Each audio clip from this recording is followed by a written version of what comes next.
હરિપુરા પાટિયા પાસે શેરડી ભરેલા ટ્રેક્ટરનું ટેલર પલટી જતાં એક શ્રમજીવીનું ઘટના સ્થળે મોત નીપજ્યું.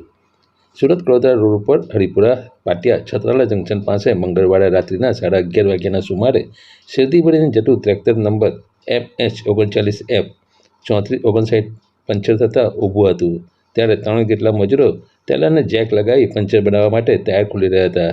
દરમિયાન ટેલર પડતી ખાઈ જતા શેરડીના ભાડા શ્રમજીવી ઉપર પડતા ઘટના સ્થળે એક મજૂરનું કમકમાટી ભર્યું મોત નીપજ્યું હતું.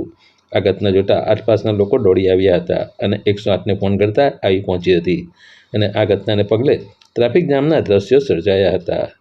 ટ્રાફિક જામના દ્રશ્યો સર્જાતા 3 કિલોમીટર જેટલી લાંબી લાઈનો લાગતા પોલીસ સ્ટાફ ઘટના સ્થળે દોડી આવી ટ્રાફિક પાલન હળવું કરી આગળની કાર્યવાહી હાથ ધરી છે. અત્રે ઉલ્લેખનીય છે કે શેરડી ભરીને જતા ટ્રક અને ટેલરમાં ઓવરલોડ શેરડી ભરી જતા હોય છે અને ટાયરની સ્થિતિ નબળી હોવાને કારણે 6 દિવસમાં ટ્રેક્ટર પલટી જતા 2 બનાવ બન્યા છે, જેમાં બારડોલીમાં રામપુરા ગામે શેરડી નીચે પલસાણા તાલુકાના કાળલી ગામે રહેતા 2 આશાસ્પદ યુવાનોના મોત નીપજ્યા હતા. ઘટનામાં એવું હતું કે પહેલાં ગન્નાની ટ્રેક્ટર હતો, આનો ટાયર પંચર થઈ ગયો. 3 મજદૂર હતા. ટાયર પંચર જે ભણવા માટે પહેલાં જેક લગાવતા હતા. જેક લગાવી ગયા તો એક સાઈડમાં લોડ આવી ગયો.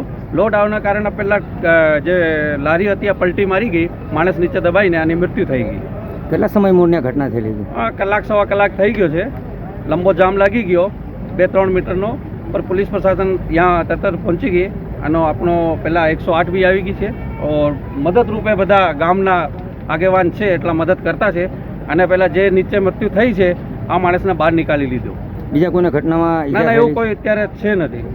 આગળની વસ્તુ કહી નહીં શકી, પણ અત્યારે એક માણસ છે, આની સાથે ભેગા 3 હતા, પણ 2 માણસ ઊભા છે, એક માણસ નીચે તો નીકાળી લીધો છે.